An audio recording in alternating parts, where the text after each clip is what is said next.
Welcome back to the Planet Doug podcast. And this time I will be reading my journal entry from Thursday, October 24th, 2024. Started writing at 8:04 a.m. in the room at my house in Port Dickson, Malaysia. Journal post: buying my ferry ticket at the dock. I'm typing on the Asus VivoBook this morning. I'm trying to decide whether I want to bring the Logitech keyboard with me or not. I definitely want to have it with me. I always want to have it with me, but the question is whether I would use it enough to justify carrying the extra bulk and weight. If I already have this VivoBook and it is working, then I don't need another keyboard. But it's pretty sweet to be able to set up anywhere in any restaurant or cafe with that keyboard and a tablet or phone. The big story from yesterday was going to the dock and buying my ticket from Indomall Fast Ferry. I went there early in the morning and I was able to witness a lot of people checking in for the day's boat and getting ready. I shot some video at the time with a simple Hero 9 rig, and I noted that I often absorb stress from people around me. I wasn't going anywhere yesterday morning, but I felt stressed out just looking at the people who were going. I felt stress on their behalf. The dock in Port Dickson is quite small, and it isn't possible for them to process the people inside the building itself. Instead, they put a small table, some chairs, and a weight scale outside in the parking lot and driveway, and all the people gather around that table to check in for the boat and have their luggage weighed. Since it is a boat and luggage fees are relatively cheap, people tend to maximize what they bring with them. There were a lot of quite large boxes around. I assume people are making a bit of money on the side by bringing items in bulk back to Indonesia to sell. The official ticket counter for Indomall is still on the inside, however, and I had to lock up my bike and then go inside the building. I had the reservation number on my phone, and they called that up on their computer. I also had to show them my passport, and they asked me about my visa. They took a picture of my passport and of my visa, and at that time, I was able to request a VIP ticket. You can't do that before you actually pay for the ticket. I'm not entirely sure the price breakdown, but the one-way VIP ticket cost a total of 208 ringgit. That's about $48 US. I think the upgrade to VIP cost 20 ringgit, which makes the original ticket plus tax 188 ringgit.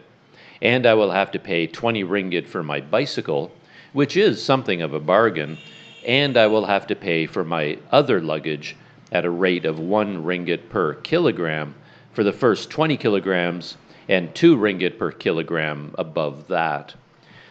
The whole transaction went relatively smoothly, other than my usual problem understanding what the ticket clerk was saying.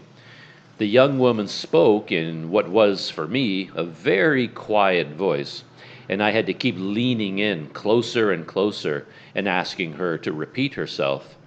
I've noticed that most people never raise their voice level when this happens. They continue to speak at low levels, even if I practically climb over the counter and turn my head so an ear is pointing directly at them. With this success, I decided to continue with my list of tasks, and I dropped by the Boston PD print shop to get copies of my passport and visa and flight. I wanted paper copies of all of them. That was a more time-consuming task than I anticipated. The shop just happened to be busy first thing in the morning. 3 customers were ahead of me, and all their jobs seemed to be complicated because they took a long time. And then when it was my turn, the owner of the shop requested, that I send them my documents via WhatsApp rather than giving them to him on a flash drive. I had the documents all ready to go on a flash drive. I'd gathered them all together in one clearly labeled folder, so it would have been easier for me just to hand over the flash drive. But they wanted the documents sent via WhatsApp. The problem with that was that I wasn't 100% sure where the docs were on my phone, so it took me a long time to find them and send them one by one using WhatsApp. But that's how I did it. It's hard to say where the rest of the day went. I am suffering from a deep level of fatigue recently. I don't know why, and this fatigue hits regardless of how much sleep I may or may not have gotten. I'm just tired all the time. It's been hard to focus, and my attention is now being split between so many things. The trip to Sumatra and getting my bicycle ready is clamoring for most of my attention, and when I focus on that, it's difficult for me to find the energy or clarity to do anything else, such as work on YouTube videos and Patreon, as I had planned to do. I have to admit that it is difficult to summon the energy for YouTube when my last few videos from Vietnam are so supremely unpopular. It's just embarrassing when I acknowledge to myself just how much time went into making those videos. If you put that many hours into those videos, it's hard to view them as anything other than failures and a complete waste of time. And with that feeling, it is hard to find energy or motivation to make more videos. Most of the rest of the day was spent fiddling with my bicycle and gear packing.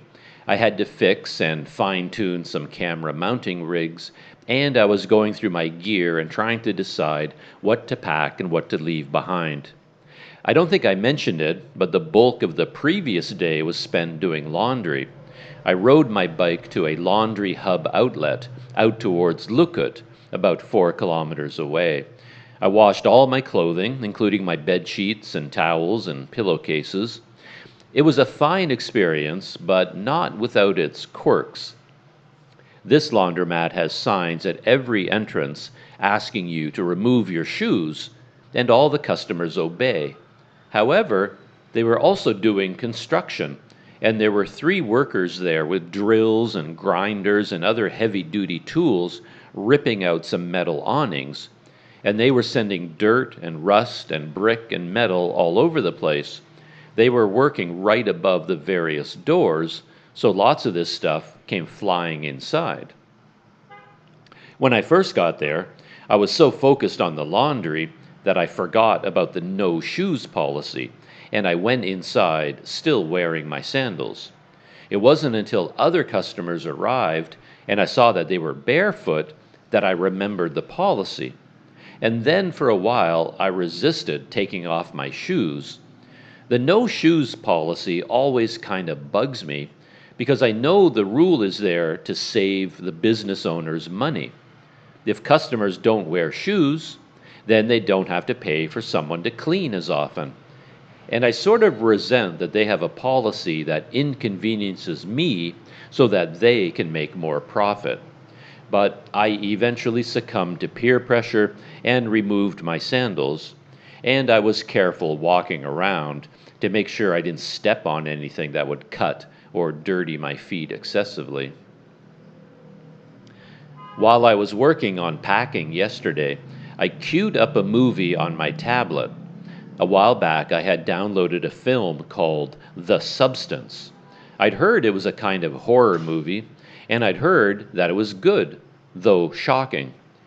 To be honest, I didn't really pay much attention. I normally lock in a movie or TV show and watch it with all my attention, but this time I was just watching with half my brain. Yet I can't say that I was impressed. If the movie impressed me, I probably would have been drawn into the story, but I wasn't at all. The movie was definitely shocking in a body horror kind of way, but I guess I'm not impressed by that in general. Anybody can be gross, can't they? This movie clearly wanted to and intended to be as gross and awful and horrifying as they possibly could. The theme of the movie was how far people will go to maintain youthful beauty. And the plot was essentially the same as stories like The Picture of Dorian Gray. The picture aged, while Dorian Gray did not. And in the substance, the same mechanism was at work, except the substance created a second body. And this new body would remain young and beautiful, while the other body, your original one, would age faster. I didn't find the story to be that original. It was really gross and graphic, but not original. The idea that people resist growing older and go to great lengths to remain looking young is not exactly groundbreaking, and I didn't find the characters to be interesting either. Plus, I knew exactly what was going to happen in the story in advance. The only new thing they brought to the table was the extreme grossness of the proceedings, and that isn't enough to keep me entertained. The whole thing was weird. I assumed the star would be some kind of world-famous actress, but as far as I can tell, she was simply an aerobics instructor. She was a Jane Fonda type on a fitness TV show. I'm not sure why we were supposed to care about this person. Perhaps she was a famous actress before that. We were treated to a long sequence of her star being placed in Hollywood, but they didn't spend any time on that. They focused on her career as an aerobics instructor. The other odd thing was that for the substance to work, only one body could be awake and conscious at the same time. Therefore, even though the substance created a copy of this woman's body, the two bodies could never interact and talk with each other, and I was never clear if the woman's entire consciousness transferred back and forth between them. The person in the young body seemed to be completely different from the person in the old body. The movie played out a bit like the TV show Severance, where one person was split into two people, and they don't know each other or have any memories of what the other person did or was doing. And therefore, even though they were the same person, they can become enemies. In the end, the grossness and body horror just went on and on and on, and I got bored. It's true that they managed to raise the stakes far beyond what you would think was possible. Each time, the movie visually reached a level of grossness that you thought was the most it could ever achieve, it would find another gear and go even farther. And I suppose that is an accomplishment, but it didn't do anything for me. Well, I should stop babbling this morning. Today is the final day for packing. KY is coming this afternoon, and when he gets here, I have to be ready to hand over the luggage that will be remaining behind. I have to work hard today to get everything done. I'm not actually leaving tomorrow, but I have to pack as if I was. And that is the end of the journal entry that I wrote that day. And I'd kind of forgotten about that movie, The Substance, but everything I wrote there still holds true for me. It just didn't grab me. It didn't pull me into the story at all. And after watching The Substance, I was just left with an impression that they made a movie about being gross just for the sake of being really gross and really, really shocking. And I didn't feel compelled by the characters or by the story or anything going on. Though, to be fair, as I mentioned, I was only half paying attention. Perhaps if I'd seen it at a different time when I wasn't so busy, maybe the movie would have made a better impression on me. But overall, I didn't like it that much.